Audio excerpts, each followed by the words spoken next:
Okay, first of all, we got new internet today, so we got no problems with internet now, like we did the last couple of weeks. That was a bit annoying, but thank you for being patient with us. And I need to say this before I forget.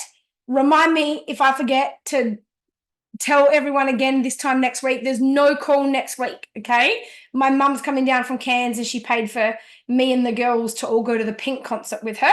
So it's a night off for me. I'm spending the whole day with her. And yes, that'll be the first call of the year that we don't have, okay? So, You're there, Holly. Sorry, I just stuck in because we're going. oh, wait, can't hear you, babe. Oh, is that me or you? No, it must be you because I could hear Amanda really easy. Can you turn your volume up? Is it your volume? Say it again. We're going to Pink as well. Oh, you're going to Pink as well. I can only just hear you. It must be your microphone. But anyway, I hear you. You're just going, oh, cool. Well, we might bump into each other. I'm sure there'll be a billion people there, but awesome. Yeah, I'm excited to go. Can you hear me better now? Yeah, that's way better, whatever that is. Okay, yeah, cool. That's without the headphones. Oh, okay. Yep, must have been that. Excellent. Yeah, cool. All right, well, I'll see you at Pink then. Maybe amongst the sea of a billion people. I hope we get good weather. I don't even know where it is. Where's it even at? Is it at the Adelaide Oval or something? I haven't even looked. Adelaide Oval. We've got seats like right up in the nosebleeds, but you know, that's okay. I don't even know where our seats are. We'll still be there. Yeah, awesome. I'm excited. Be good. All right. So, let's do this. Miss Zoe, darling. Let me unmute your line. Hello. Hello, darling. Hello. How really are you? How are you? Before we worry about the kids, how are we? I actually feel like I have no feelings. Mhm. Like, I just feel like in the last 4 weeks, I can even say 8 weeks, I have been like, I have had to go through so many different things have happened, like that some people like might have dealt one or two at a time, but like it's like every day it's something new that you're like unpacking or facing or dealing. So I was just like, yeah, I feel like someone asked me that today, like, how are you? And I'm like, I actually have no feelings. Yeah, that's a very normal protection mechanism. And you Yeah. know, all of this won't really come up for about 18 months. Like when you're going through something as big as you're going through, and it's not just like I'm not going to talk about any personal details here, but obviously, you know, like Izzy shared some things at Purpose Retreat that I can't believe he shared. I didn't have to. You know, all I wanted him to say was like, you know, she saved me, but not the detail. But anyway, that was his choice. And it's not just like you're going through a separation. Your separation is, yeah, it's very different because of what's involved and because of those very scary and traumatic events that you had to save the day in. I couldn't even imagine. Like Yeah. like there's cops and then there's feds, and that's a whole fucking different game. And it's just Yeah. I just feel like I have at each event, like even losing my job just randomly on the same day that he said he's leaving. Like, oh really? I just feel like, yeah, I was made redundant. Literally, it was on Isaac's birthday. He during the day I was made redundant, and then in the evening he said it's over, and I was just like, how the fuck is this happening? Like, what the hell? I just have, and I haven't even unpacked that. I haven't even like moved on to the like to I'll find a tell new you, job. you really want an answer to why is it happening like that and the way it is? Are you actually open to an answer on that, or do you want to just sit in the space of I don't know? No, oh no, you know me, I'm not that. Give me I an know you, answer. but hey, you're allowed to be human, and there's only so much a Yeah. heart can take.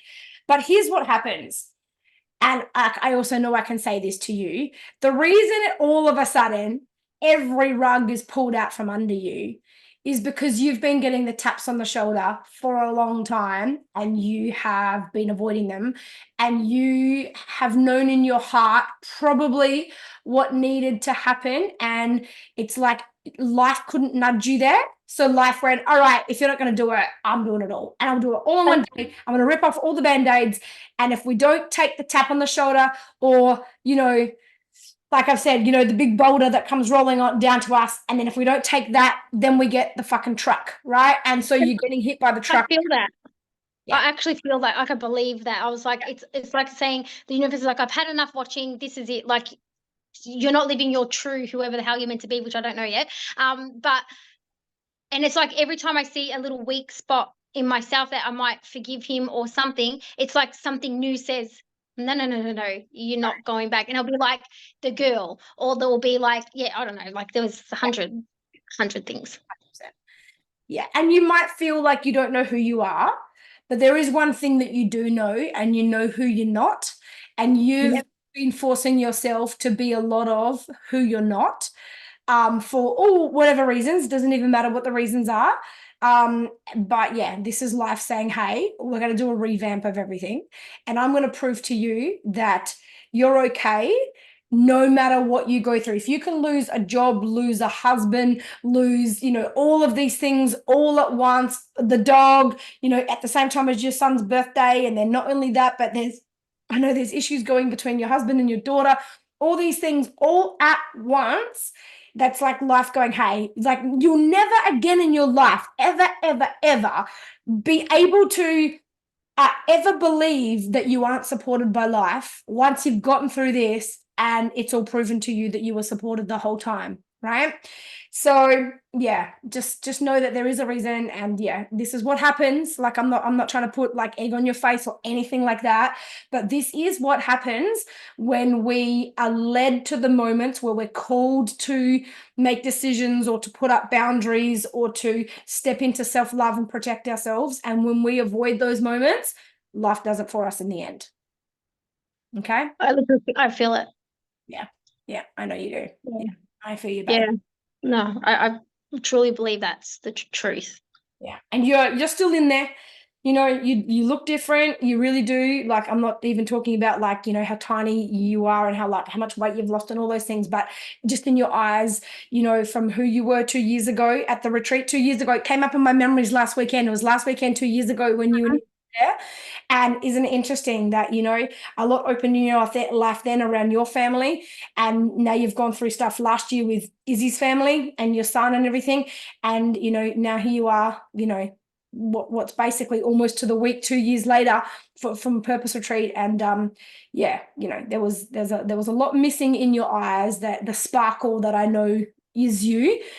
How, it's like your flame has been put out a long time ago. It's been extinguished, and this is your chance to blow some breath on the embers and bring them back to life, like that beautiful did you get the email with the playlist in it for Purpose? Because I got the email.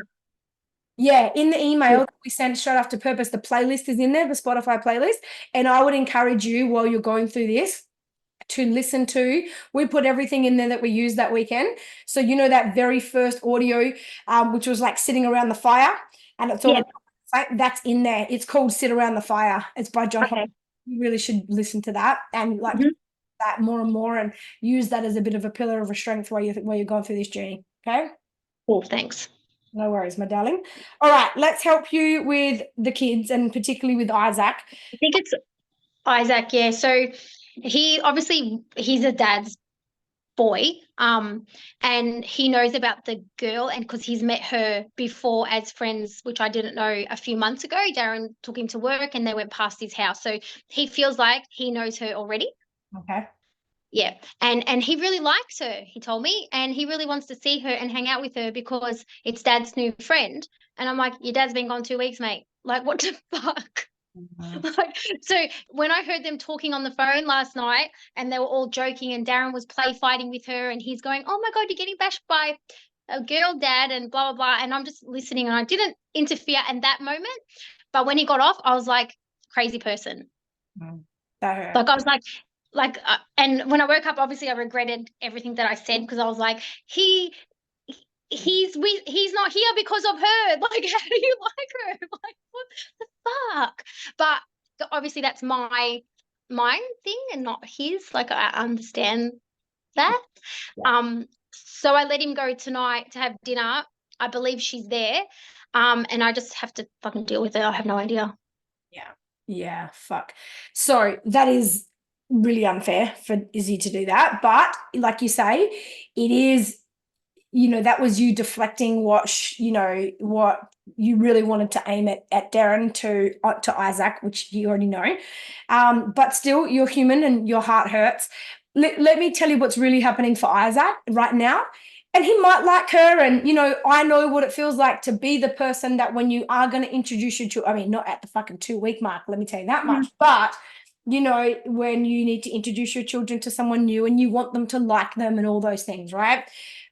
Obviously, the fact that there hasn't been any time to heal and it's jumped from one thing to the other or whatever is a whole different thing. But what Isaac is looking for right now, because he's held his dad as his hero on a pedestal, the greatest grief for him isn't even losing his mum and dad's marriage and the family unit. It's actually not. The biggest thing a child loses, especially in a scenario specifically like yours, is they lose their parent as the hero.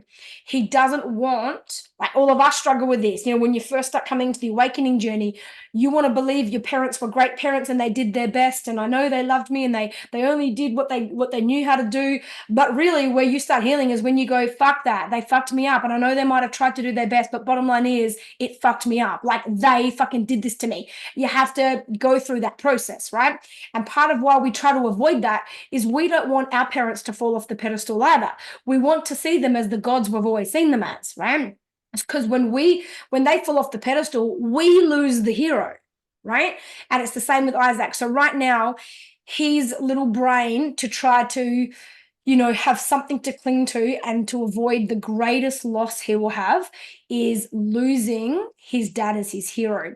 So at the moment, when his dad has made some choices that are quite compromising and not very fair and quite irresponsible, and they've had your family right in the firing line in a very serious situation, and there's a lot of wrongdoings around all of that, right now there's every reason for him to be knocked off the pedestal, let alone the fact that there's another new girl and it's happened straight away and blah blah blah blah.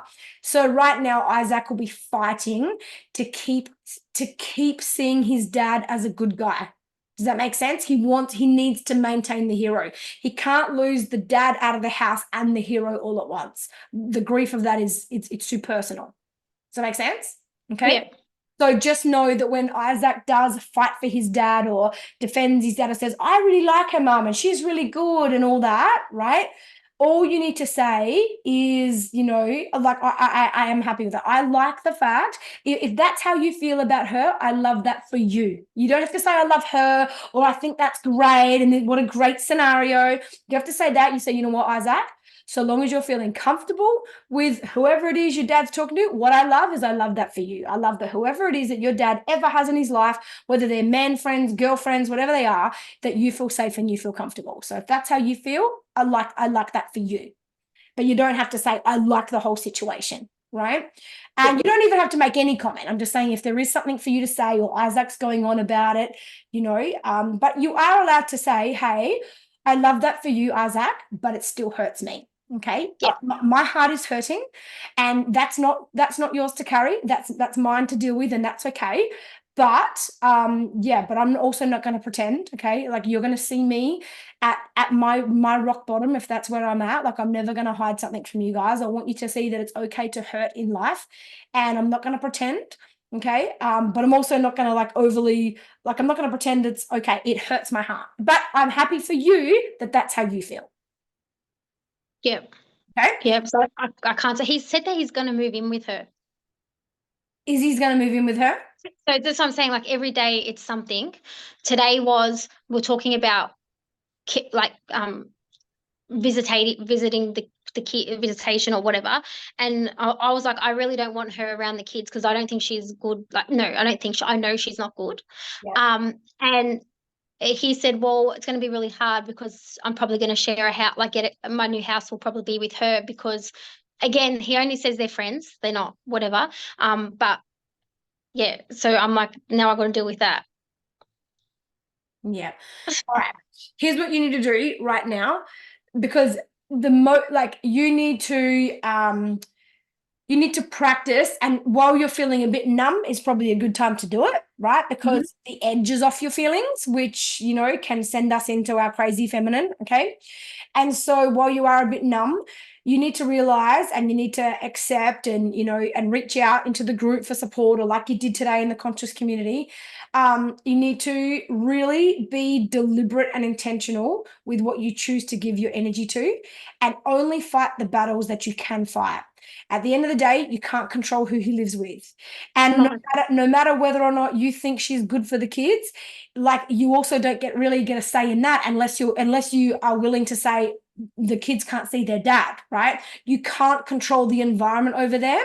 And as much as that hurts you, that's a battle that is not worth you fighting, because you need all the energy and the space you can get right now for your own hurting and your own healing.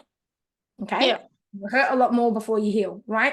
Remember, Yeah. I want to remind you of something so that you can identify it for yourself, for your kids, and even for Izzy, right? Or in case his, behaviors go all over the place at some point. Okay. When something like this happens, when we experience any kind of grief or loss, I want you to remember the Sarah process. Okay. This is what we go through. Okay. This is what we all go through with any loss. The kids will go through it too at different stages. And if you can identify, oh, this is where they're up to in the Sarah process, things that seem like they're bad, like they're all angry or they're all really sad, you'll see it as progression. Okay. Instead of seeing it as something that you need to stop or save. So the first S stands for shock. Okay. The first thing we do is we go into shock. Like, what the fuck just happened? Like, what the hell? Like, I can't believe this has happened. Like, hello, like absolute shock. Then then we go into anger. Then we go into rejection. Then we go into acceptance, and then we go into healing, right? Now, here's how the Sarah process works though. We don't go from shock to anger to rejection to acceptance to healing. What happens is you start in shock. Well, let's say where you're at now. Let's say you're in anger. You've already gone through the shock and you've transitioned into anger. You don't just go from anger into rejection. What happens is you're angry. And angry is like, fuck you, I can't believe you've done this. You're not doing that to me. I'm taking my power back. Fuck that. You can't have that. You can't do that. All of that. That's all anger. Rejection is where we go, it starts to be like, why me? Like, why did this have to happen? Like, what did I do that was so wrong? Like, I tried to do everything I could as a wife, as a mother. Like, what more could I have done? Like, why wasn't I enough for him to love? Like, how could he treat me like this? Like, why did this have to happen this way? That's when we're starting to feel rejection. But what happens is you'll go from anger. So imagine like it's like everything is like a little spectrum. So the Sarah process goes from here to here, and there's S, and then there's A, and then there's R, A, and H. And so if you're in A right now for anger, and R is over here for rejection, you go into anger and you feel nothing but anger. And as you start getting over near rejection, you start going into rejection, then you come back into anger, then you go into rejection a bit deeper, then you come back to anger, and then you fully transition to rejection. Now you feel, how did this happen? Why me? All that kind of thing. You go through rejection, and then you'll start accepting, and then you'll come back into rejection and start going into acceptance and start coming back. You oscillate over the boundaries before you make the full transition. Okay. And I'm saying this, okay, because, for example, like let's say Charlotte or Isaac, they could still be in shock right now. Oh, everything's fine. Like I like dad and I like dad's new person, and just like that's part of shock. Like I can't even process this. I'm just in shock, and I'm just going to like be frozen in whatever's happening. When Isaac starts going through an angry phase, let's say, and he's really mad and he's shut down and he becomes aggressive, or he starts swearing or being disrespectful or something like that, we can see that as a bad thing, but it's actually progress through the Sarah process, right? So when you see anger, he's making progress from shock, and then and then they go into a real depressed state. Why did this have to happen? Why does dad love her more than he loves you, mum? Why doesn't dad? All of that, even though that can break your heart, and you're like, oh my gosh, I'm scared my kids are like getting depression, and they're just gonna fall apart. They're not. They're making progress. Does that make sense? So that makes sense. I can see that. Yeah. So know it in yourself. As you move into all of those things, they feel like shit, but rejection is progress from anger, and anger is progress from shock. And everyone goes through it, okay? And you just need to let it play out, and you just need to know this is just one of the steps, okay? Yeah. So other than that, all I'm going to say to you, because your kids, you've been raising them quite very consciously, at least since I've known you for like 3 years or whatever. You moved through that really big process last year with Isaac in a very conscious way and all those things as well. So your kids are a bit older. Wait, is Isaac 12 now? 10. He's 10 and Charlotte's 15. Oh, She's 10. going to be she's the hard one for Darren, not for me. Yeah. So Yeah. like when she heard that the girl was on the phone, she rang her dad and said, "How dare you put her on the phone?" And then he's like, "You can meet her." And she's like, "I don't want to meet her. Like, what is wrong with you?" And then he hung up on her. He's ruining her. Like their relationship is, Yeah. even when I was so sad and I obviously started crying. And then this morning I said, "I'm sorry that you had to see me like that." I probably shouldn't have said that, but she's like, "I want to see you like that. I want to be there for you."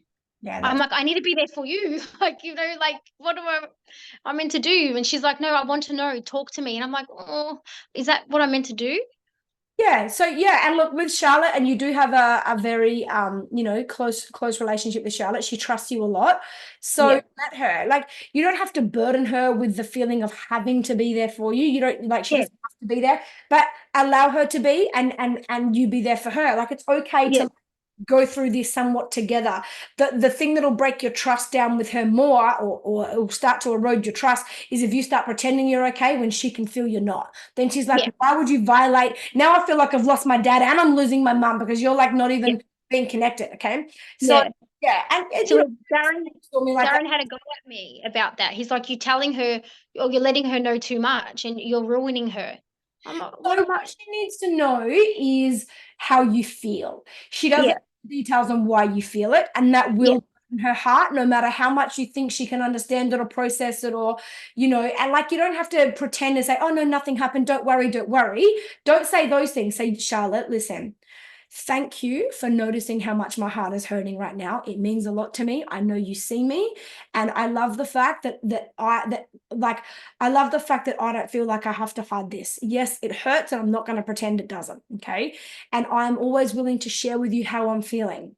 But the boundary that I'm asking you to respect and that I won't cross the line with is I won't give you details on why I'm feeling it. Okay. And that is my personal choice. And I'm also allowed to make that choice. So if you say, why, what did dad do or whatever, I'll give you whatever I'm willing to give you.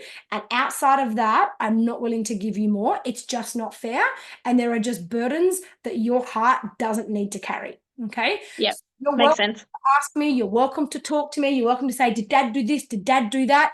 And sometimes I might go, well, kind of. Well, yeah. I mean, look, we just had an argument, okay? And it doesn't matter what it was over. What matters is we had an argument, and I feel very powerless right now, and I feel really hurt, and I feel like I don't matter. That's how I'm feeling. And thank you for seeing me, and thank you for holding me, and thank you for being here.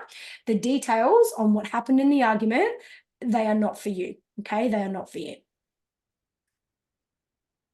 Yep.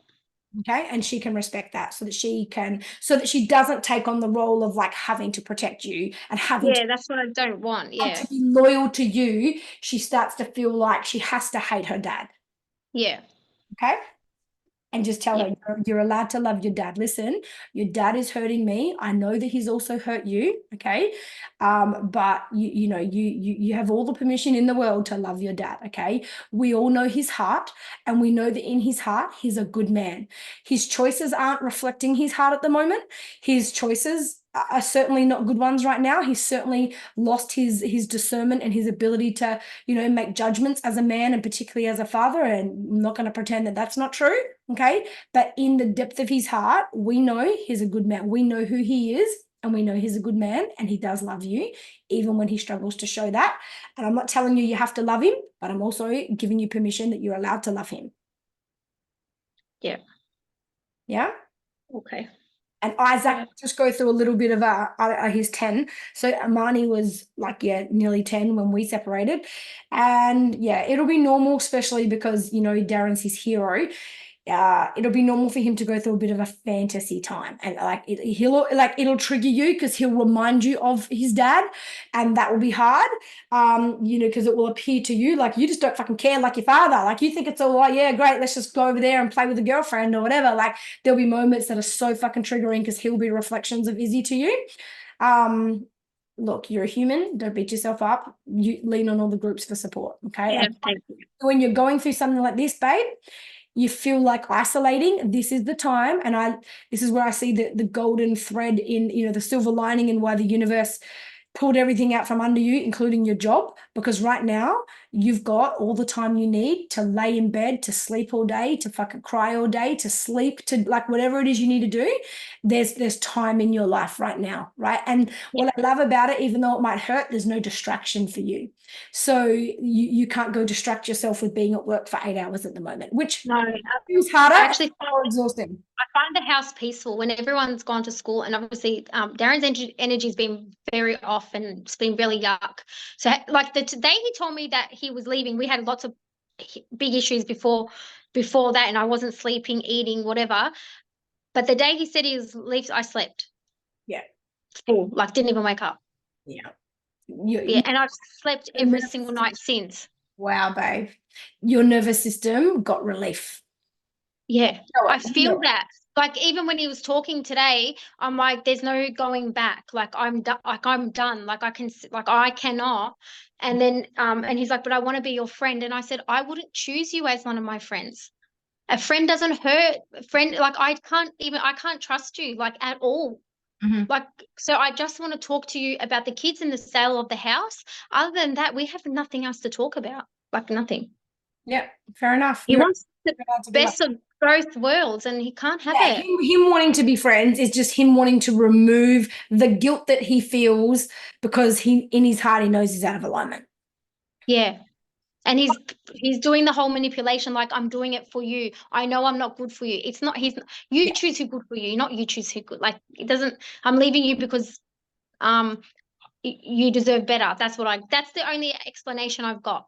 yeah, yeah, yeah. That's the only way that his heart can handle what and how he's doing it because he's not able to carry the burden of responsibility right now. No. He's just not. But at least if purpose gave you guys something, I mean, I love that it gave you both clarity on the decision that had to be made. You both had to set yourselves free from that. Yeah, we did. And thank you. But he's coming with Isaac soon, so I might not be able to stay on the whole call. Fine, look, I really have nothing else to say right now other than what I've already said with Isaac and what to say and what to do and whatever. And same with Charlotte. Just like leaning on the groups. And while you're going through something like this, it's the most important time to plug in. Like the part that you have to play in participating in your own rescue is just being plugged in. Just get on the calls. Yeah. Like, get on these. Next week we don't have a call here. We're skipping next week. But yeah, other than that, be on here Tuesday nights, conscious community. We'll call tomorrow night, but that only happens once a month.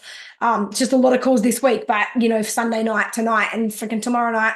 But yeah, that only happens once a month. Yeah. Okay. Oh, so there's a call tomorrow night in the conscious community? Yeah, so we do, because I know you just joined the conscious community. So what happens is at the beginning of a month, there's a workshop every month. It's normally the first Sunday of every month. We're going to announce it this week, but next month it'll be the second weekend. Dave and I just can't do the first week. So we do that once a month, and that's sometimes we have guest speakers or whatever. That's like a 2-hour workshop. And then in addition to that, one other time a month, we all jump on a Zoom call, but it's just for conversation. It's not a workshop. I put you all in breakout rooms and I give you all specific questions that you have to go and answer with each other so that they're deep, meaningful conversations and we really get connected with each other. So it's not like you're just sitting there listening for another hour or two. You're talking the whole time in your little groups. Yeah. Okay. Okay, so that's tomorrow night. Yeah, I know. My doctor made me see a psychologist, but I said I'm not going back because that's not what I need. Yeah. I know what I need, and it's definitely not that. Yeah, no, we're here for you, babe. Okay, we really, really are. So lean on that. Even if you feel like, oh, I'm being annoying, I think I'm posting too much. Like you're allowed to post a lot when you go through transitions like this. Okay, so Thank you for that. Put it out there and let us. I love everyone. No, I know it's so good. It's the best. Yeah. Planet. Yeah, it is. Thank you. I'm gonna go because he's gonna be here in a minute with Always. Izzy. Okay. All right. No worries, sweetheart. Thank you, everyone. Bye. All right. Bye. Bye. All right. Those of you who are at Purpose Retreat, like I know that is a breath of relief, right? To hear that relationship came to a closure. So, Miss Tam, I'm coming to you. So your question is, oh yes, about Juliana. Okay, so how old is Juliana again? 12? 10. Oh, 10. Okay, and okay, you're right. Well, And there you go. Anthony's She really is 9. one little leader, isn't she? And how old's Anthony? 9. Oh, 9 and 10. Yeah, right. You had them real close. There you go. Crazy lady. Yeah. I'm okay. glad I had her first though. Yeah. Yeah. Yeah. So, so you say like she is trying to kind of parent him. So she kind of comes in and says, do what mum says. Did you hear what mum just asked you? Yeah. And from what I'm reading from what you said is that it's not even just like what they say when they talk to each other, but it's how they deliver it and how they say it. I think everything you're saying to them, the way you're giving them advice and check yourself and say it like this and all that, I think that's perfect. The only thing I would say about this was is to mix up how often you say things like, hey, thanks for having my back, and other times be like, Juliana, I'm the parent. Or just real short and sharp, Juliana, let me parent. Okay, Juliana, you are not the parent. Okay, and not always thank her. So thank her sometimes when it's valid and when she needs it, just in case she's looking for that payoff out of that a little bit, right? And then with regards to when they fight with each other, let me just scroll down to that and remind myself what I was going to say there. Oh yeah, how they say like get out of my room, or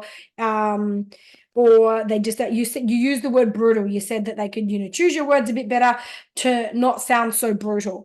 A really good way to, if you can start planting the seeds to teach them, is for them to use like, just how we do descriptive praise. You describe what you see without passing judgment on it.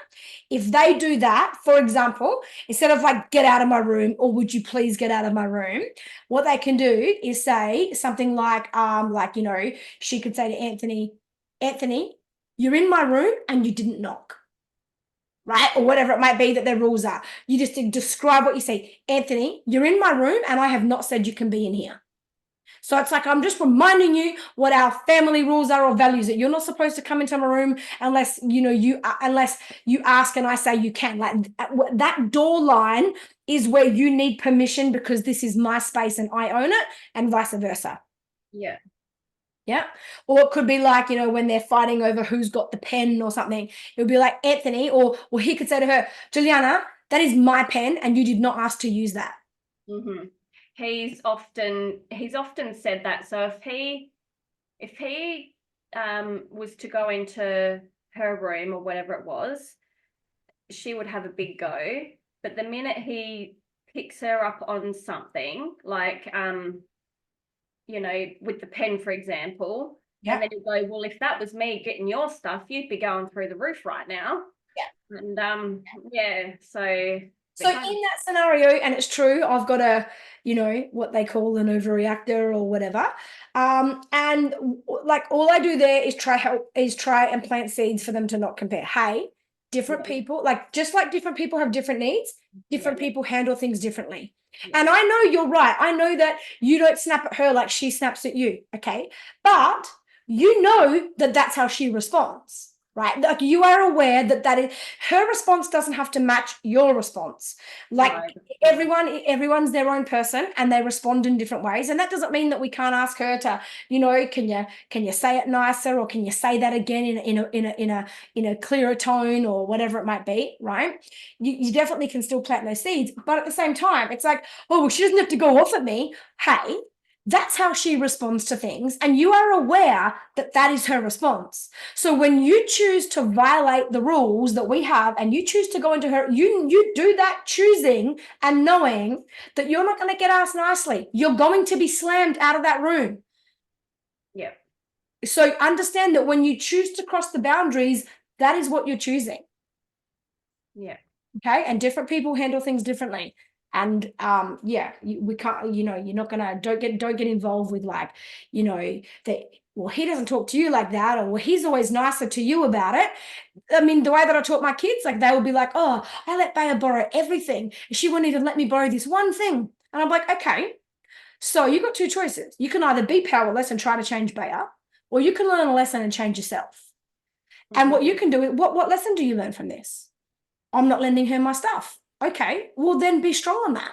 Next time she asks you, if that's what you feel makes it a fair value exchange, and if you feel right now not only annoyed that she won't lend you something, but mostly annoyed because you feel taken advantage of because you lend her a lot of things and she won't lend you anything, you now have a choice as to what you choose to do next time. And if you're feeling violated that she doesn't do things that you do, then stop doing those things. But if you not doing those things makes you feel out of alignment with yourself because you actually don't care and you actually like being the person that says, yeah, you can borrow that, no worries. If that's who you are and you're okay with showing up like that, then keep doing that. But be clear in your decision. You're doing that without any expectation kind of thing. Yeah, like this is how I respond. That's how she responds. Yeah. Right? And if you feel violated by that because it's not fair, well then you can't change her, but you can change you. You can't make her start sharing, but you can change the fact that you don't share anymore. That's what you can change. That's the only thing that you're in control of. So either you start choosing not to share, for example, or to not help her out next time or whatever, if that makes it feel like it balances things for you.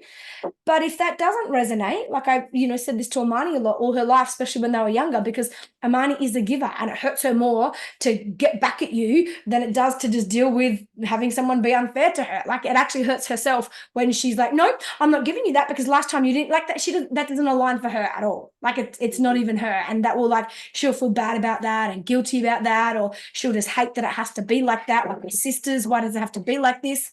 And so that's how she finds her true self. Yeah. And we had a lesson of disappointment this week. Well, last week. So entering the competitions for Taylor. And so when she didn't get the phone call, I registered and whatever. When she didn't get the phone call, she was on the radio waiting for the phone to ring, and she would come in and get all huffy and puffy. And I was just like, well, this is it. This is how it is in life. You can't always expect everything. I said, this is a lesson of disappointment, and it's just how you choose to handle it. Beautiful. It's the luck of the draw, basically. You can't, I mean, there was millions that entered. And like the first day she didn't get the phone call, it was just all crying. I'm not going to get any calls, blah, blah, blah. And then we did it the next day, and she came in, she handed me the phone, and then she got all huffy and puffy with me. And I'm like, hang on a minute. I said, you don't need to come in and talk to me like this. I said, I understand that you're upset right now and you're disappointed with the fact that you didn't get that phone call, but that's it. Like, I don't like seeing you in this disappointed state. So I feel like I'm not going to be entering anymore because I don't like seeing you in this moment. Yep. She didn't really like it, but she got over it. Yeah, cool. Beautiful. And disappointment is hard to process, for sure. It really is. Yep. I'm just going to answer these questions here off the back of yours. They're pretty much around Christy and Libby are both around like, what about the kids that hit each other? And I saw your comment in the group as well, Christy, around this. My answer is so there's how the kids treat each other and what they do with each other, but then there's still hard lines in what you'll allow to have happen in your house, right? One of our family values absolutely is not hitting. And so for me, when the kids were younger and they used to do that with each other, it was never an okay way to handle it. And so I would do instant removal, and no speaking, no telling off, instant removal when it came to hitting. Right. So that's where you step in. So, hey, you guys sort it out. Okay. You guys work out how to talk to each other differently, or, all the things that like Tam was just discussing. But if hitting comes into play, if anyone ever doesn't feel safe here, I'm on board then. and there's an instant removal of, and it's not like they're in trouble, because I get it that sometimes, especially with little kids with dysregulated nervous systems in the moment, you know, that was the only way they knew how to protect themselves. It was the only way that they knew how to get their thing back that someone just came and took from them and all of that. So they don't have to be in trouble. There's just like I will just do an instant removal so that there can't be any further hitting. There doesn't have to necessarily be a discussion. It's more like now this isn't even about you two. We'll come back to that problem later. Right now, this is a problem that includes me, because when anyone hits in this house, it always includes me. And then I step in, and there's no one's in trouble. I'm not like taking sides and who's done what. There's just an instant removal. Like the person who hit, I'd move them. And they're like, oh, but she did this. That's okay. You're not in trouble. I just won't allow hitting. I will not tolerate that. You will not hit. And you know, take them to a different room or whatever, depending on how old they are. When they're little enough, you can pick them up and move them.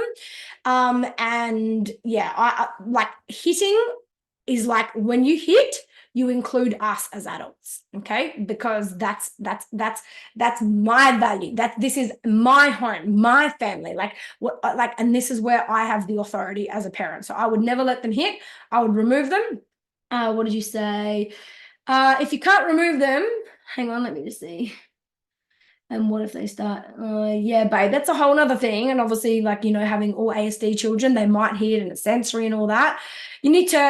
Everyone needs to be safe, including you. So if they would start hitting, I would remove everyone else from the room, and I'd leave them in the room, and I would like lock them out or put something behind, and even remove yourself. You know, if they're coming after you and hitting you or something like that. So you tell this kid, get in your bedroom, shut the door. Okay. We'll sit behind the door. I'm going to my bedroom, sitting behind the door. And when she calms down, you know, I'll come back out. I am unavailable if this is how we communicate. We do not communicate with physical aggression. I refuse. The minute physical aggression comes in, there's not anger, there's not argument, there's not shouting, there's removal. Does that make sense? Yeah. I think the no blame validates the person who hits.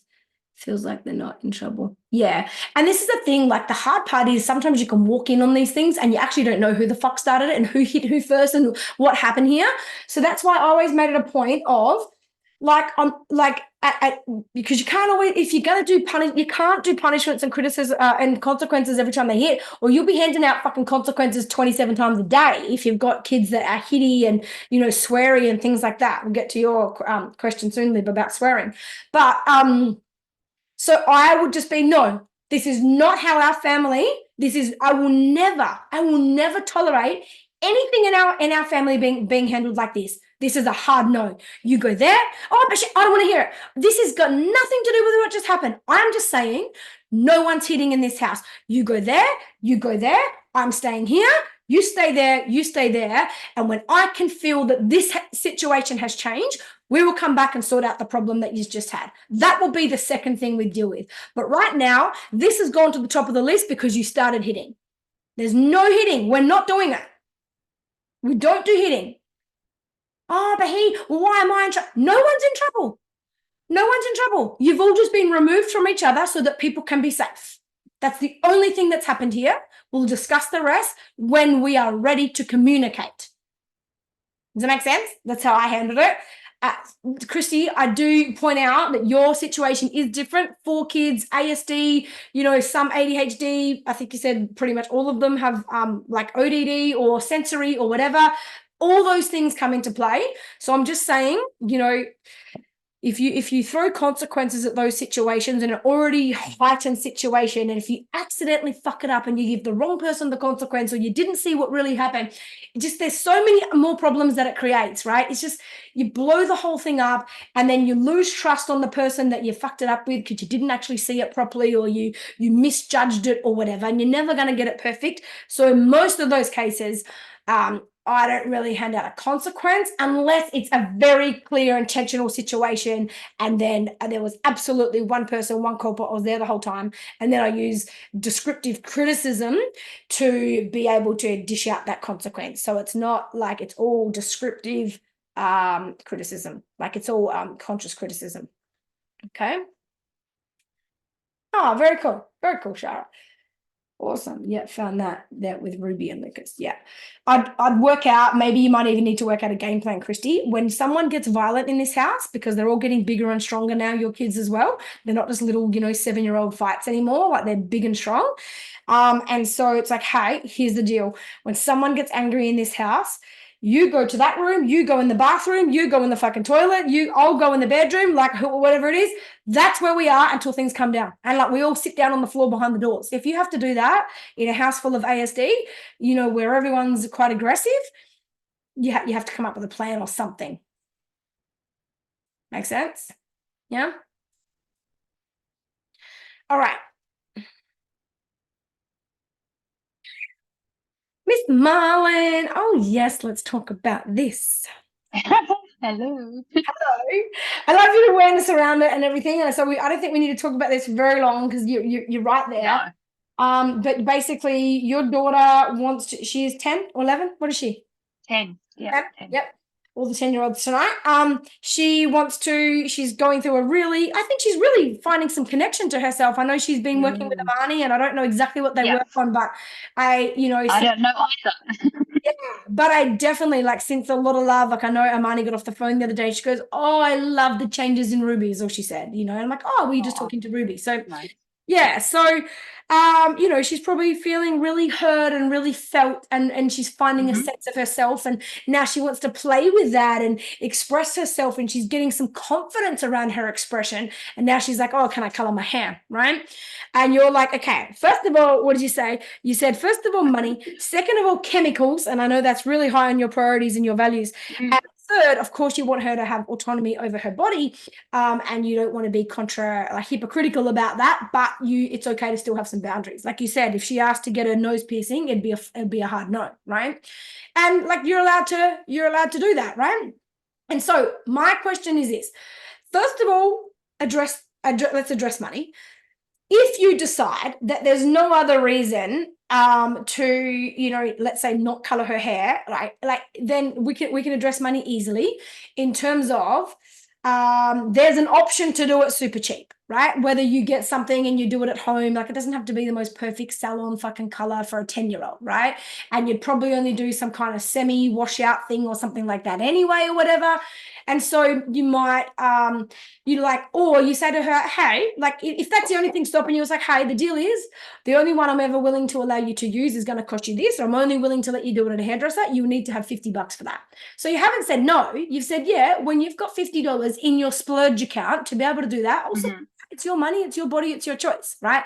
So that's also another way to delay it. Sure, you can, but you'll have to work out how to do that. Okay. Or you might get to a point, we'll get to the chemical stuff in a minute, where you're like, hey, I could do it for $8, I could do it for fucking $15 or whatever. And there might be how and when she could do that. Okay.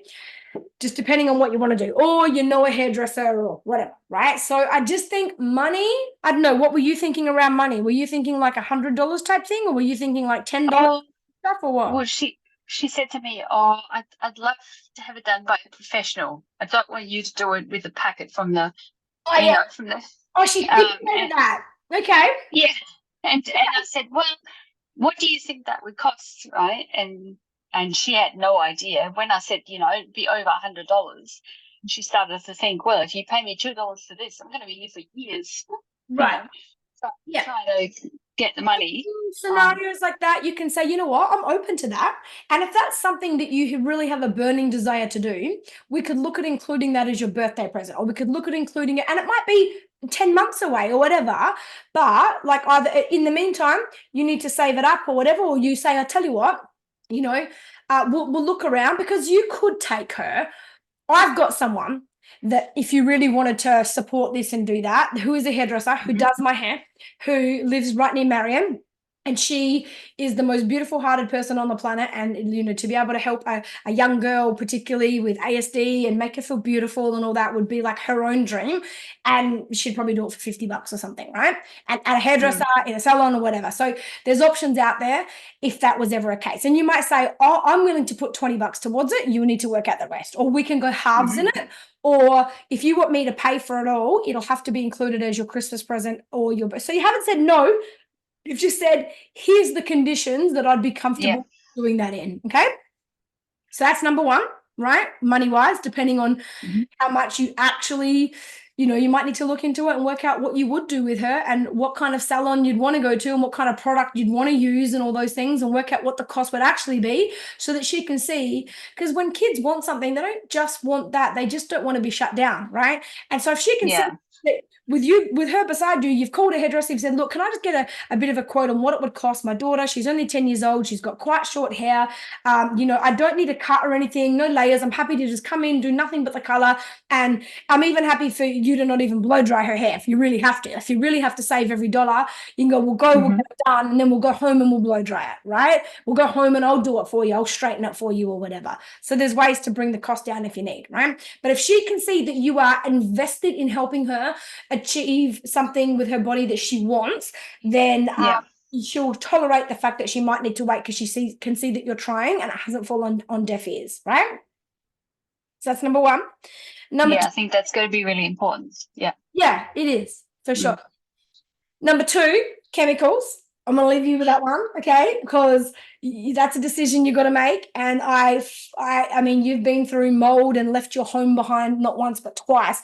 And I get that chemicals are a big deal. So that's just a place that you need to. You can put boundaries around that. You can say, look, I'm not willing for you to have any color on your scalp, but maybe you could have it on your hair, just off your scalp, like foils or something like that.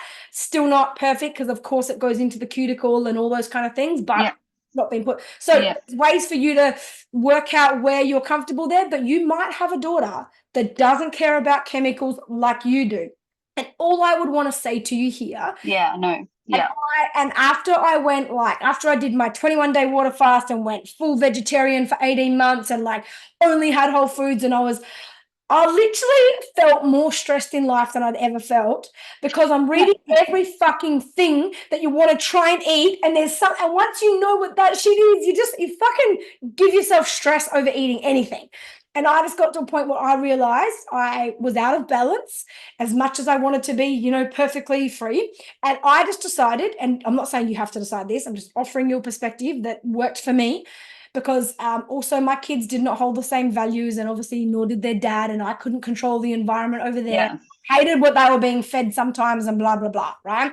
We have the same with Zach. Zach told us just the other day, well, at mummy's house, we do one bad food and one healthy food and one bad food and one healthy food. Oh, what's the bad food? Oh, KFC or Hungry Jack's or McDonald's. Oh, cool. And what do you have when you have healthy foods with mummy? You know what he said? Cocktail frankfurts.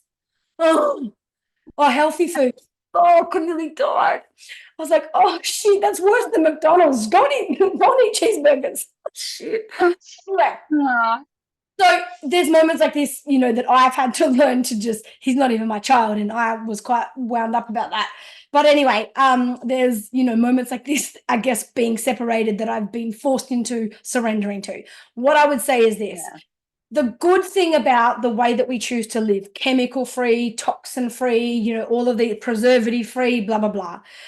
What I like about that, if I can control 85% of the chemicals that they're exposed to, their body can cope with the 10% that they are exposed to, because their immune systems, their functions, their nervous systems are so on point because they are typical, especially where you live in so much nature, it was Joe Siebert that when he helped us move house, he was telling us all this stuff about plants, and I love it. He's like, plants are just carbon filters, and they're the world's carbon filters. I was like, I like the way you say that. Because it just filters everything, the formaldehyde and things like that in the air. So at some point, look, you have to be open to the fact that you might have a girl that will not hold chemicals as high in her values as you have. And we've gone recently through the whole company. She's got some makeup and some some nail polish and whatever, but I said that so we had a conversation about all of that, and all of what she's got is chemical free, and the nail polish costs like $45.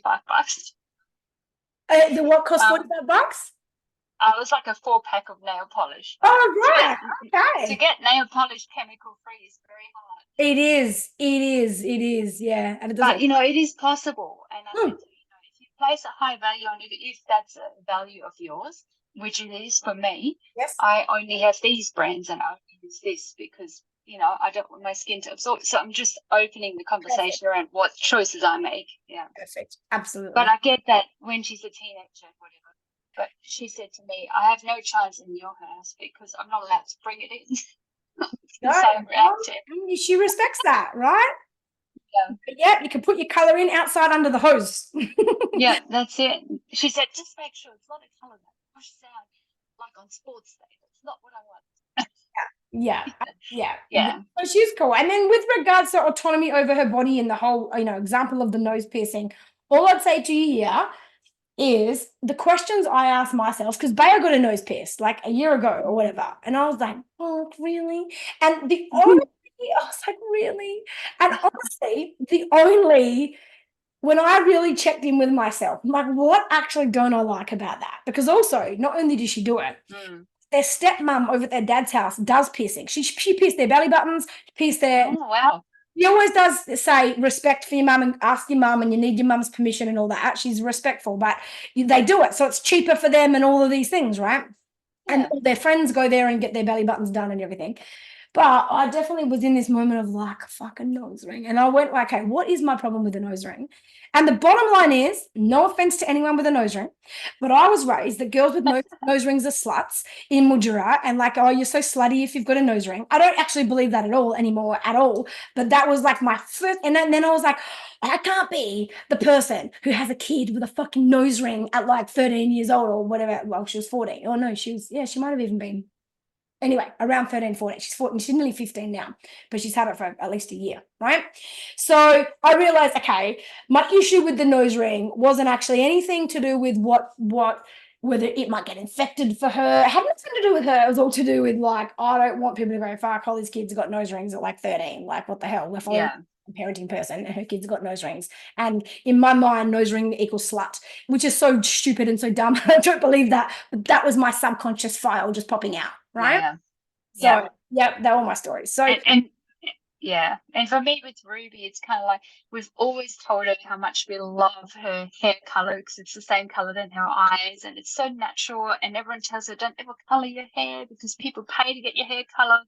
And and she's like, I don't care. I'm into this, Monster High stuff, and they all have like half black, half pink. And she's like, that's what I want. I'm like, seriously.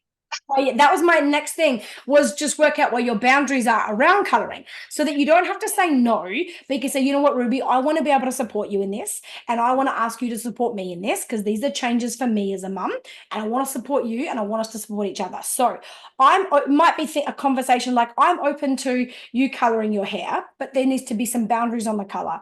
I'm okay with coloring so long as whatever it might be for you, so long as it's a natural color. So long as it's only a semi, so long as it's, whatever, done by foils or not put on your scalp or whatever. Or you might say there can't be purple, blue, or green, or pink or something. You might be like, hey, open to anything else, but there might be boundaries there. Okay. And at least for now, that's where I'm at. That's where my comfort zone is at. And that's where, I feel like my parenting responsibility is at right now. And as that grows and evolves and shifts, I'll let you know, and you can have more and more freedom. But use an example that she would absolutely get. For example, if you came to me right now and said, Mum, can I get an earring through my eyebrow? I would say no.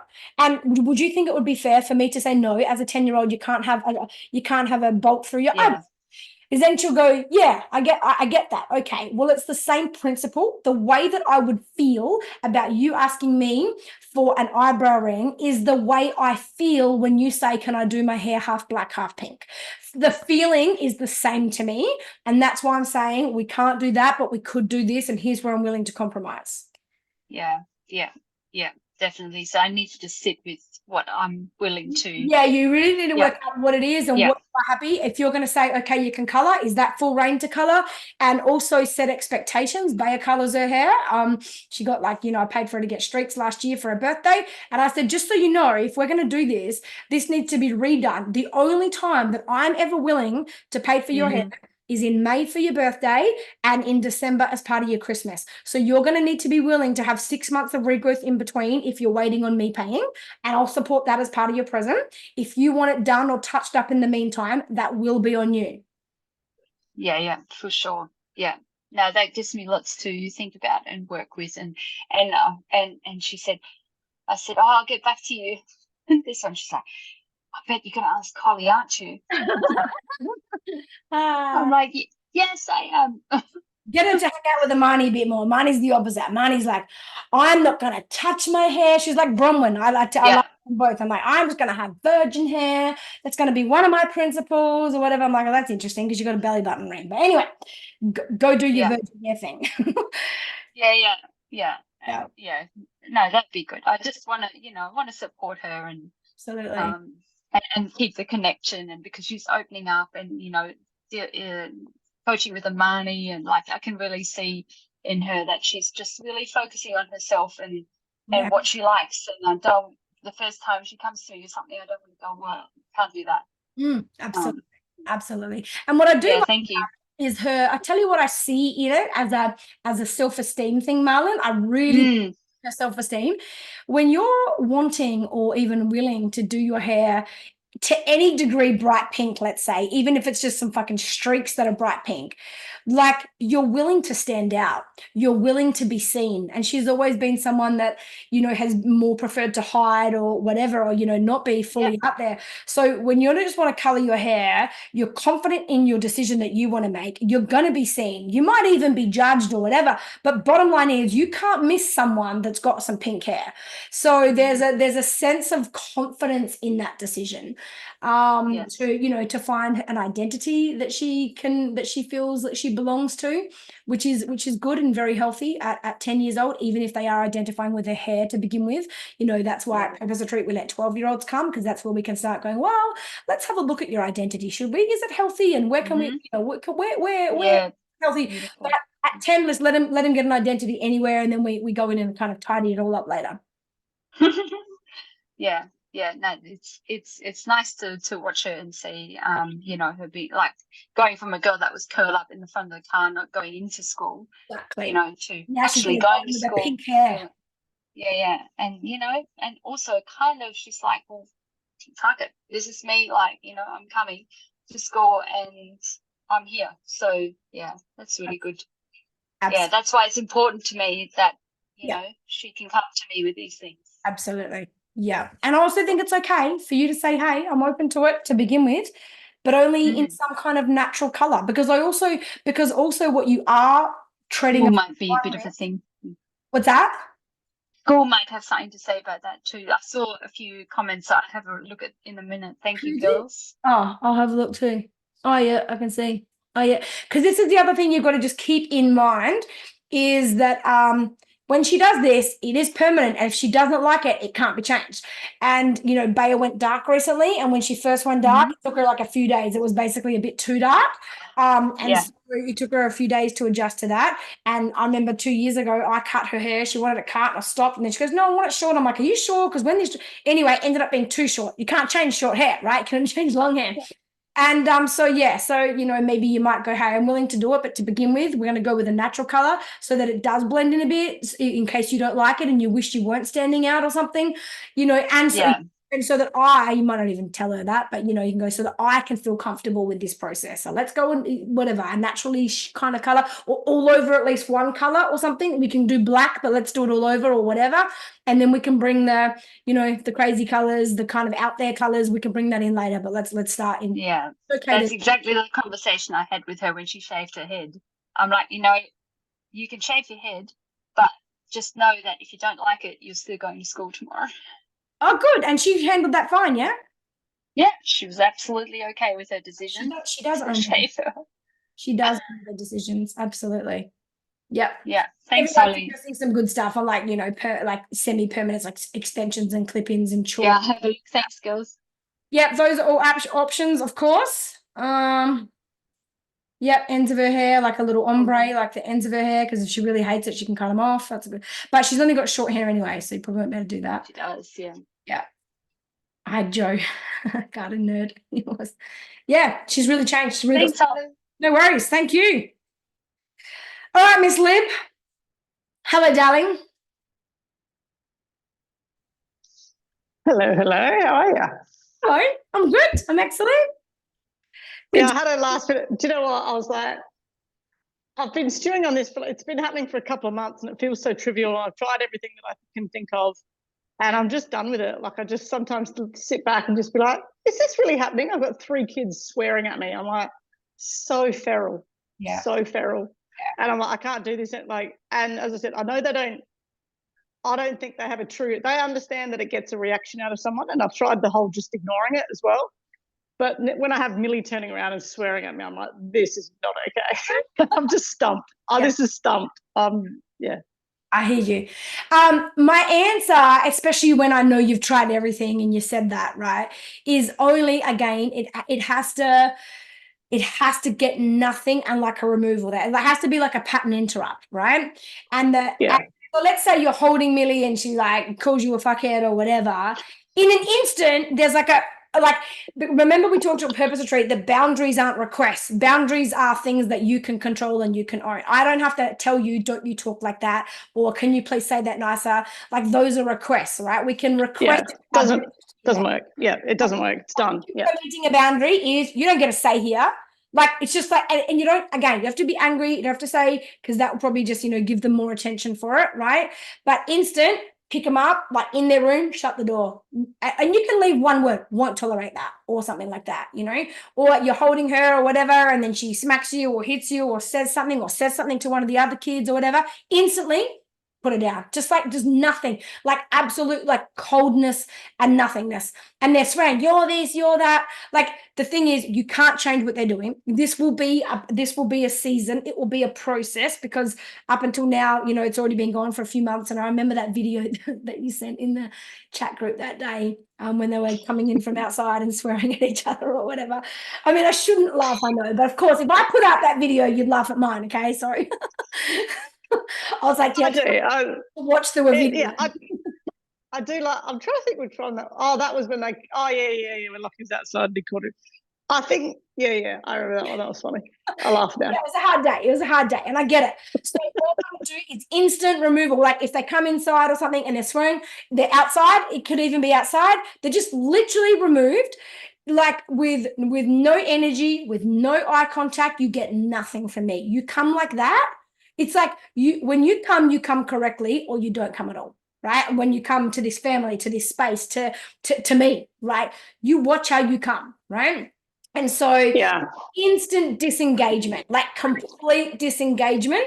And you don't need to say anything, because what you do, the action you take, says more than what your words ever could anyway, right? Yeah. And like, one might swear at the other. And this is how you start proving over time. You have to be consistent. You start proving that, for example, swearing is like swearing and hitting, top of the list in this family. For example, you might be sitting there doing something so beautifully on your own, and your little, I don't know, your butthead brother comes along and takes the pen out of your hand, and that's not very fair, okay? I agree, that's not fair. But when you turn around and call him a fuckhead, let's say, that trumps everything, and you're getting put in your room. Oh, but he did that. I get it, and we'll deal with that later or whatever. Doesn't matter. Swearing and hitting trumps anything. Goes to the top of the list. Doesn't matter that he caused the fight. Doesn't matter that he came and did that. It did matter until you swore. Then you swear, it's like distance, like it's a disengagement completely. And your kids are small enough, well, maybe not including Lenny, but Mill is at least, and Lockie, to pick up and take somewhere if you have to. I don't know. I think the disengagement would hurt, would upset them more than anything. Like, Lockie would go into like this. He'd start to hyperventilate. Like, he'd just be like, "You can't do." He'd just be like real freaked out by the whole thing. You need to be like, he can't cope with that. Yeah, he can't cope with that. Mm-hmm. And Millie, if I did the same thing, I think it's if they're swearing at each other, and I feel like, because Lockie's so rigid in his thinking, and he's very like if someone does something, he doesn't have the emotional regulation to stop in the moment to do anything. I mean, he will learn if I do this, and because there's no more talking needed. Like, it's just literally, there's no point. And that's where I lose energy, Joe lose energy, and it's just frustrating. So I think the removing is good. I think it would have to be like just obviously explaining it.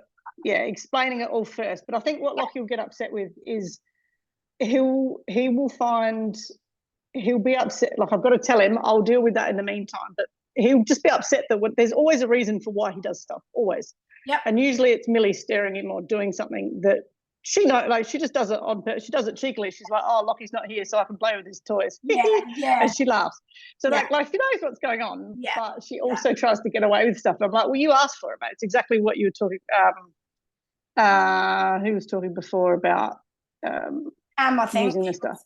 Tam. Yeah. Because it's very much like that. So And I when think it's unfair, he would need to know that they would get spoken to about what she did. So I've got to figure out when I do that. So when he says, oh, it's not fair, she did this, and you're telling me, if you go, yes, so agree, okay, yes, and if you could explain that without the swearing, the only person I'd be talking to right now would be her. Like, and you do this after you've done the removal and you start re-engaging or whatever, right? In the removal part, you let them know, heads up, guys, we're not tolerating it. I won't engage with it. It is just an absolute no-go zone, and I'm letting you guys know. I don't care who started it. I don't care who was wrong. Like, that matters, but in the moment they're swearing, that matters more. And we'll come back to the other problems later, okay?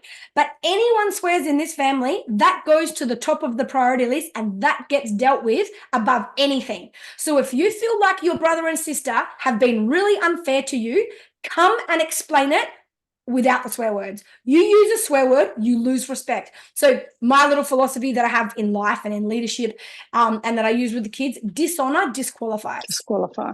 Yep. Yeah. You dishonor this high value of ours as your parent. You dishonor this, you disqualify yourself from whatever it is that you need, from the support, from the defense.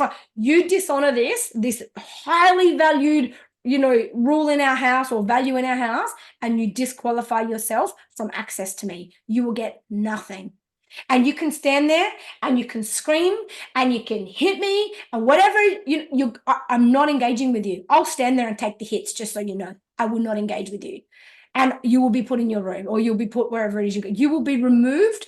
Even if you don't say put you in your room, you will be removed from the room. Anyone swears, you're being removed. I don't care if that means you have to be locked in the laundry because you happen to be over near the kitchen, or if that means you're locked, I put you in the bath, or if we're at someone else's house and you do it there, you will be removed, okay? That's how we're going to handle it moving forwards. So I know it's not going to be fun. There'll be an adjustment process, and they will get worse before they get better. Just prepare yourself for that, because it will be a shock to their system no matter how much notice you're giving them on this. And also they're probably in some habits, and it's probably literally just like an outlet of relief for them. So particularly Lockie, like when he's looking for a sensory relief, like we all know the word fuck gives you some relief, okay, right? It does, yeah. And he does do it. He just tries to come up with as many swear words as possible. He's like, shit, fuck, I hate her. She's like, she's shithead. Like, I mean, it's quite colourful, but he stops himself from hitting her, and just that's his outlet. So we just, I mean, we can say all these different things now, but we just need to break that habit and find something else as an outlet. But for now, that's what it is. But he's going to get himself into trouble, huh? Tell him over and over, like even afterwards when you have the conversation, whatever it is, when he comes to communicate, and you go, Lockie, the thing is, you're right, mate. You are right. That what happened wasn't fair. And you're right. That was very annoying. And that was this. You know what, mate? You're right. And if you could say all this without the swear words, like you'd be at the top of the list. Like you would be the priority. Yeah. I'm not saying you can't feel like this. I'm not saying that everything you're saying is valid and true and correct, and I should address that as a parent. All I'm saying is we start learning how to do that without the swear words, because swear words are abuse, and I'm never going to normalize abuse. Yeah. And I'm never going to have children grow up feeling like they were abused by their siblings. It's a hard line for me. Well, and it's basically both. Like, the hitting and the swearing, it's just like, I'm just done with it. I'm just a bit lost, and I'm kind of becoming immune to it now, and it's not good. Like, it just happens. It's one of those things that's going to take like a solid amount of time and commitment to do it consistently, because it's exhausting now, but as you say, it's hard anyway, so I might as well do it. One last thing I want to give you is, remember, it's always easier to replace a behavior than it is to remove a behavior. So my last tip on this is give them something they can say. Okay, and let it be almost like a fuck word, like if that's what they're saying a lot, like fudge, fudge, fudge, fudge. She's a fudge head. I hate her. Like something like that is an improvement. It's better. They can still get what they're wanting, but they break the cycle of their brain calling on the word fuck. Yeah. So what about? Yeah, I like that. I'll have to come up with something. We'll come up with something together that he can say. Yeah, ask them. What are some words that make you feel like you can go? You can be gusto about it, and you can maybe even discuss that. But yeah, Magda, if you can't remove, then yes, you remove yourself 100%. Yep. You just and if you're in an environment you can't. What about a car? Yeah, then you just remove your attention. Pull over. About to say, or you're at a friend's house, or you're in a shopping center or something. You can't leave your kid, or you can't go away, and they can't go away. You disengage. They feel it in a second without you saying a word. Yep. You're like, if they're in a trolley, you pull them out, you put them down, or something like that, and they stand beside you, or something. Or you pick them up and you put them in, and you say nothing, so that you know that they have to follow you or whatever. Or or they're already, in that situation or whatever, and you just look at them, and they know, and then you don't talk, and then you look away, and you talk to the other kids purposely or whatever. If you even need to twist the knife a bit so that they know that you're not talking to them for a second, full disengagement. Yeah. Okay.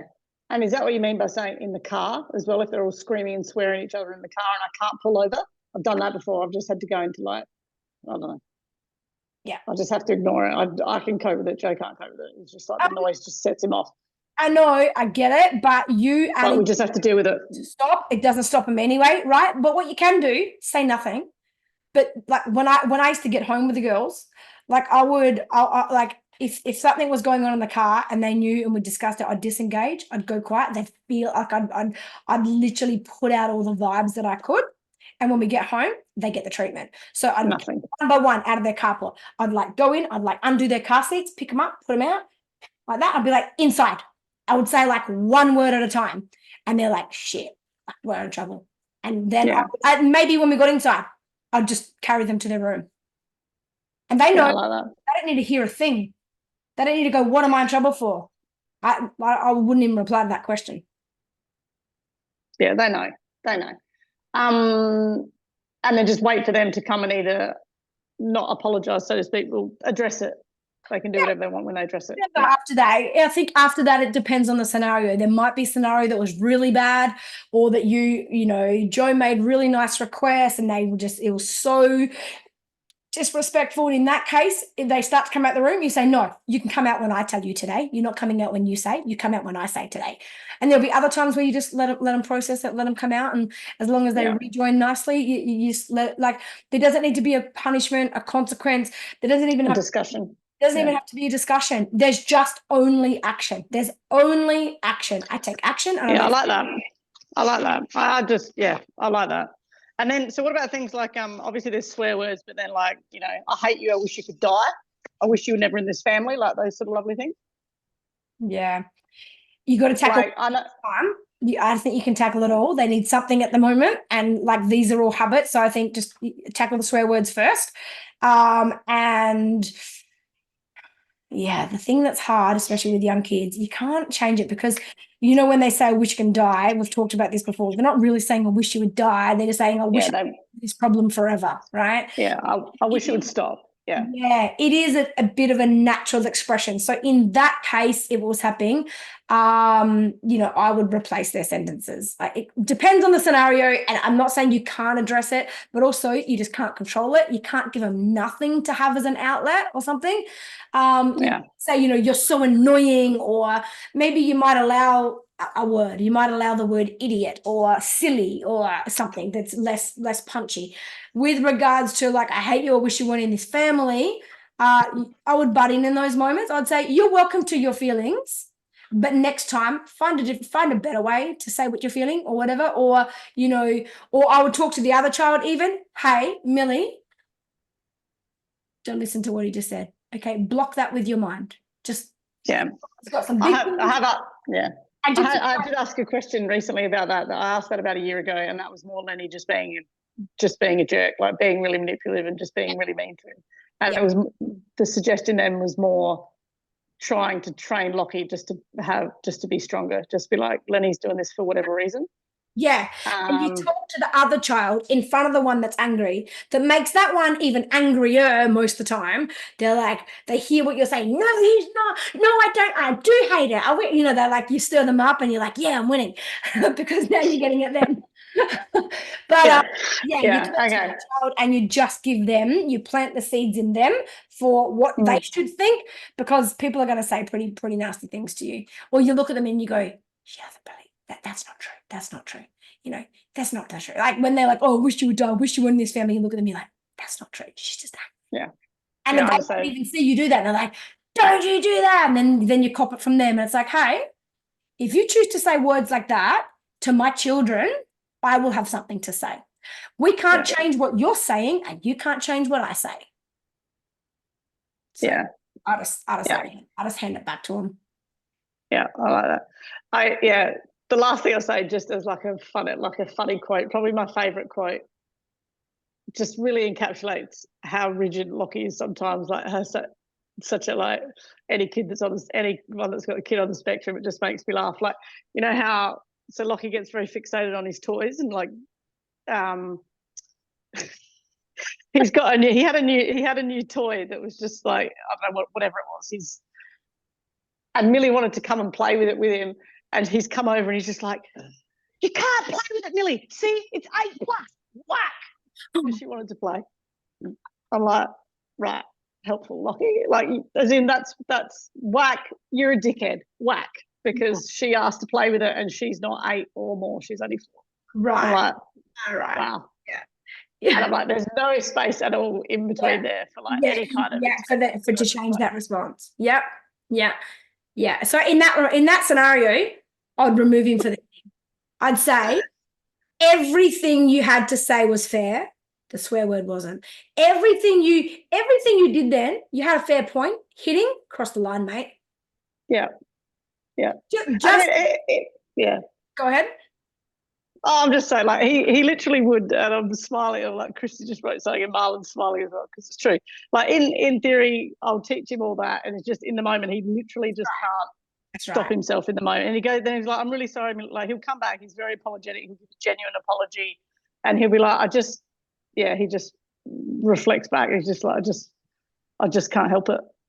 As the kids get older, what you also can do to wrap around, let's say, Lockie's behaviors like this, is you can explain to them that, you know, so I remember having a conversation with Miami and Amani around, hey, you know, like we just need to remember, I want to thank you girls for choosing to come to this family. And I think that there was a reason that you chose to come to the family first and you chose to come after Bea. And remember, we all chose to be here. And I know sometimes it's really hurtful to hear the way she handles things, but do you know what? The reason that she chose to be in our family is because no matter how hurtful she is sometimes, her soul chose a family whose hearts have the capacity to love her. She's going to learn that no matter how mean she is, no matter how much she tries to hurt, that we love her anyway.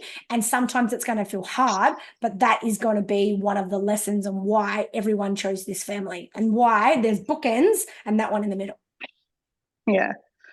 And I think like I like that too, because on the other end of the positive side of that is that like I would know for sure that Lockie's the most loyal person that you've ever met. If anyone that ever said anything to Lenny, or he would be going to bat no matter what. He would just be like, "Don't you can dare mess with my sister." Like even though he would do that for sure. And that's I feel like you've got to. She's as loyal as loyal. I bet you. That is literally Bea, like 100%, because. Like the other week, Miami was getting not bullied but teased at school. They tease her they say that she has a high forehead or something. The boys do this. I can't believe boys do this shit. But anyway, some kid was saying it, and he happened to be like a very extremely overweight kid. So Baya's like, game on. You want to play this game? Bea went to him and ripped him to shreds at lunchtime. Like, and I'm like, go for it. Like, he needs a lesson. Once he's got, like, give him a day to see if he's learned the lesson and stop there. But what she said to him had no filter, but fully defended Miami. And this kid literally walked away and said, because Miami heard him, said, "Thanks for crushing my soul." I'm like, well, literally. I'm like, well, what did you fucking expect? You It's expert, just an mate. easy And target. honestly, come on, like honestly, like let's just be a little bit real. When if you're going to pick on someone's looks, and you're probably a 90-kilo child and you're 12 years old or whatever, I mean, you probably shouldn't throw your stones from glass houses or whatever it is. You know what I mean? Like, let's just not go Yeah, there. like, mate, let's. But that's what I mean. They're fierce, But- loyal. They'll be there to defend. And this is what you remind them. Hey, we just know that there are moments where things come out. But remember, we always know their heart. And when Lockie returns to his heart, we know he comes. He's got the courage to take responsibility. He owns it. He apologizes it. He fixes the mistake. That's Lockie in his true heart. So when you get harsh for him, there's going to be times where we can't stop that in our family. We're not prepared to, ruin our relationship and give consequences and things like that. Remember, you chose to be one of his siblings so that you can love him through this. And when he says these things, they're not coming from his heart. What comes from his heart is what he comes and says to you later. So you just give them buffers like that throughout the years as well. Yeah. And, pick him up on every single moment, every single thing that he does and says, especially those moments where he just loses it and there was no space for him to interrupt himself. No. And, we get there, but you're right. They can't do consequences. I can't pick them up all the time. It's just exhausting. So I think I've just got to train the others up to be a bit more resilient, and him as well. So, yeah, I like the bit about just removing him. That's great. And just giving him an outlet for something to say. Yep. And when when they call out to you, when you've left him in the room and they call out like, "Well, it wasn't me, it was her," you can be like, "Yeah, and you're not in trouble. You just removed because you swore. That's all. You're not in trouble." Yeah. You're like, why isn't she in trouble? Mate, you're not in trouble either. You swear, you get removed. That's how it works here. That's the deal.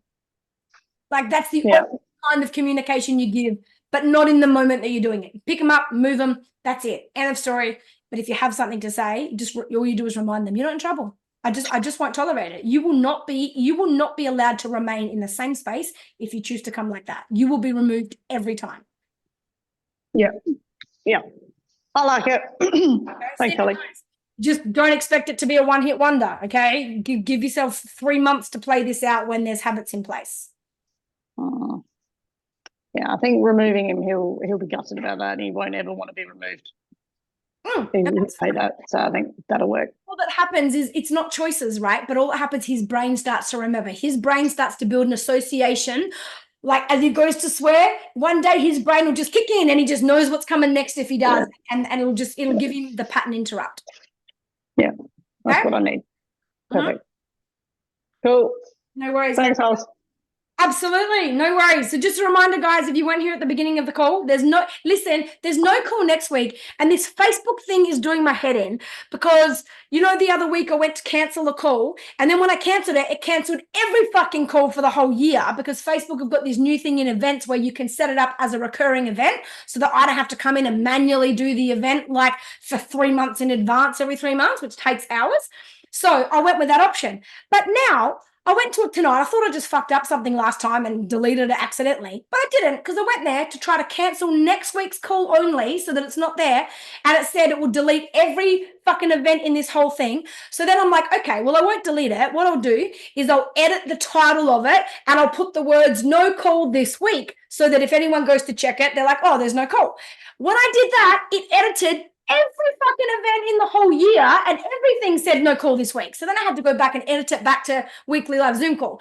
So the way that it's set up, I can't cancel it like I used to. I don't know what Facebook are doing, but it's stupid.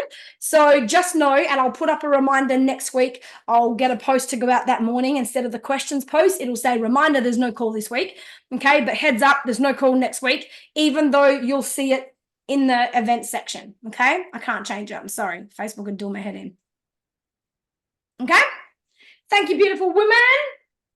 Good night. I'll see you in 2 weeks. Bye. You look so good in blue, Magda, by the way. You look really good in blue.